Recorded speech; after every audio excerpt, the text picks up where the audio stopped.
छुपाना भी नहीं आता, जताना भी नहीं आता।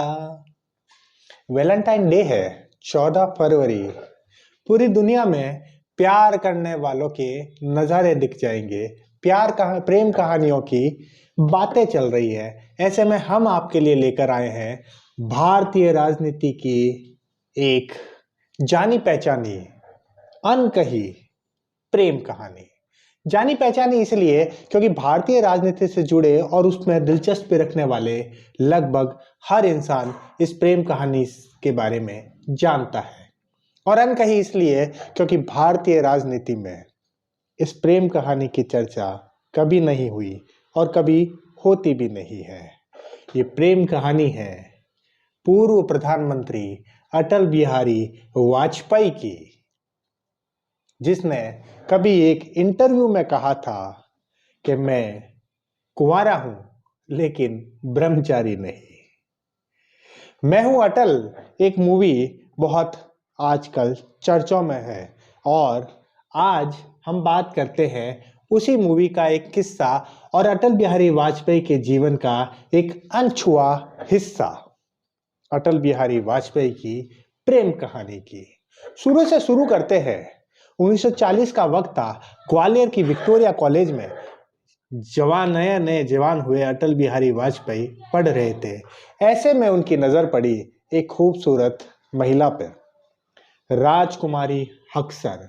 राजकुमारी हक्सर उस जमाने में विक्टोरिया कॉलेज में ही पढ़ती थी और वाजपेयी साहब को बहुत पसंद थी।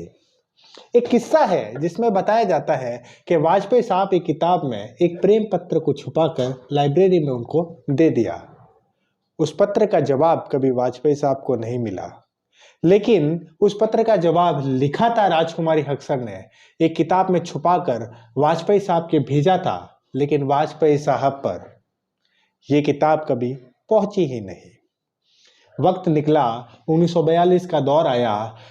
अटल बिहारी वाजपेयी सार्वजनिक जीवन में उतर चुके थे। भारत छोड़ो आंदोलन के बाद में वो अपना सार्वजनिक जीवन जीने लग चुके थे।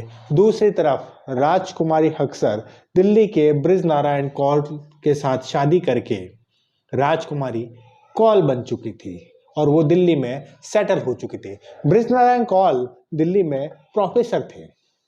धीरे धीरे वक्त आगे बढ़ता गया।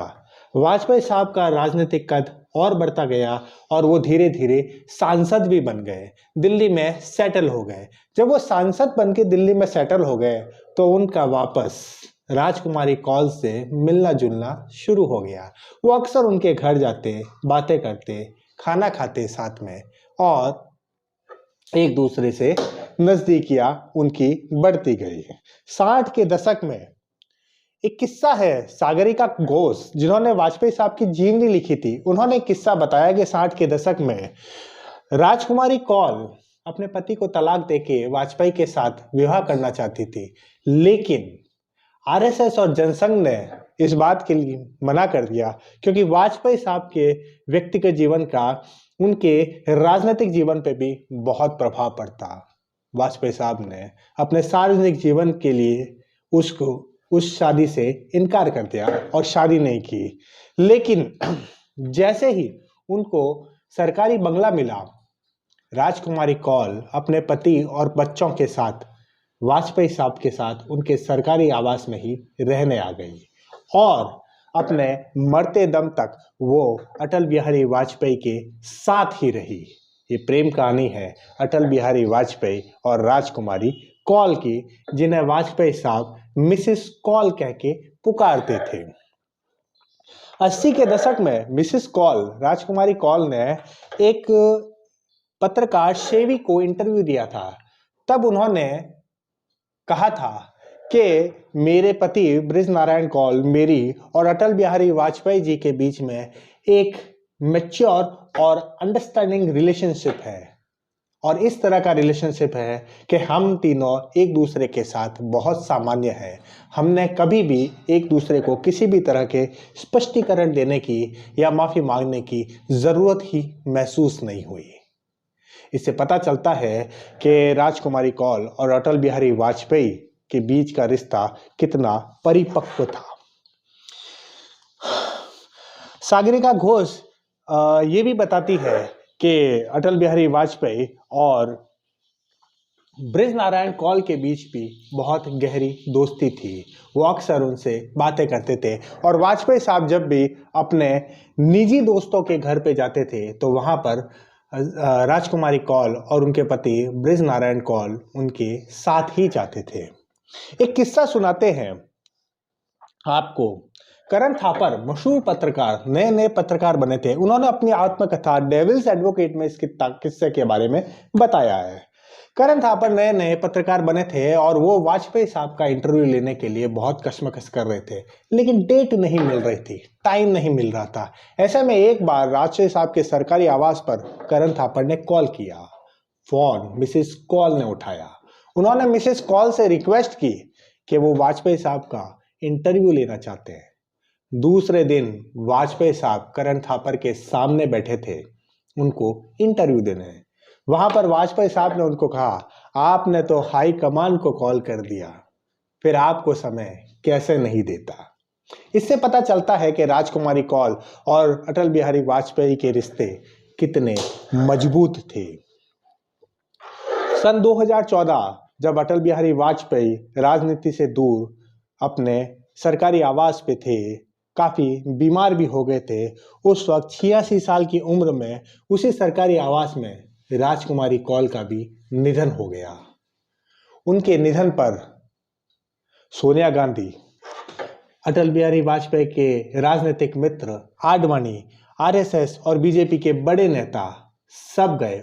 उस वक्त चुनाव का माहौल था, लेकिन राजकुमारी कौल के निधन पर हर बड़ी हस्ती वहां पर पहुंची। वाजपेयी साहब खुद राजकुमारी कौल के अंतिम संस्कार में शामिल नहीं हो पाए क्योंकि उनका स्वास्थ्य उसकी इजाजत नहीं दे रहा था। उसके कुछ सालों बाद अटल बिहारी वाजपेयी का भी देहांत हो गया। अटल बिहारी वाजपेयी की जीवनी पर किताब लिखने वाले किंसुक नाग, जिन्होंने अटल बिहारी वाजपेयी पर एक किताब लिखी थी, Atal Bihari Vajpayee man of all seasons, उसमें उन्होंने एक बात भी कही है। जब 2014 में राजकुमारी कौल का निधन हो गया तो उन्होंने कहा कि भारतीय राजनीति की सबसे बड़ी प्रेम कहानी का आज अंत हो गया। राजकुमारी कौल की बेटी नमिता भट्टाचार्य को अटल बिहारी वाजपेयी ने अपनी दत्तक पुत्री भी बनाया था और उसे एडॉप्ट भी किया था। अटल बिहारी वाजपेयी और राजकुमारी कौल, इनकी प्रेम कहानी भारतीय राजनीति के साथ साथ चुपचाप आगे बढ़ती गई और चलती गई, लेकिन राजनीतिक गलियारों में कभी इस प्रेम कहानी को लेकर छींटाकशी नहीं हुई। शायद इसीलिए मैं और मेरे जैसे कुछ लोग उस जमाने की राजनीति को ज्यादा पसंद करते हैं जहां पर व्यक्तिगत जीवन को राजनीतिक छींटाकशी के लिए प्रयोग नहीं किया जाता। शायद आज के दौर में इस तरह की कोई प्रेम कहानी होती तो वो अखबारों की सुर्खियां नाप लेती, लेकिन वो दौर अलग था, वो लोग अलग थे और उनके सिद्धांत अलग थे। इसलिए शायद भारतीय राजनीति में ये प्रेम कहानी चुपचाप अपना रास्ते पे अपना जीवन प्रेम कहानी चलती रही। फिर और ऐसे ही किसी दिलचस्प वीडियो के साथ आपको मिलेंगे। तब तक लॉजिशियन आशु को यूट्यूब पेज को सब्सक्राइब कर दें, फेसबुक पेज को फॉलो कर दें और अगले वीडियो का इंतजार करें। और अगर ये प्रेम कहानी आपको अच्छी लगी है तो आपके दोस्तों के साथ भी इसको शेयर करें। अगले वीडियो में फिर मिलेंगे। जय हिंद, जय भारत।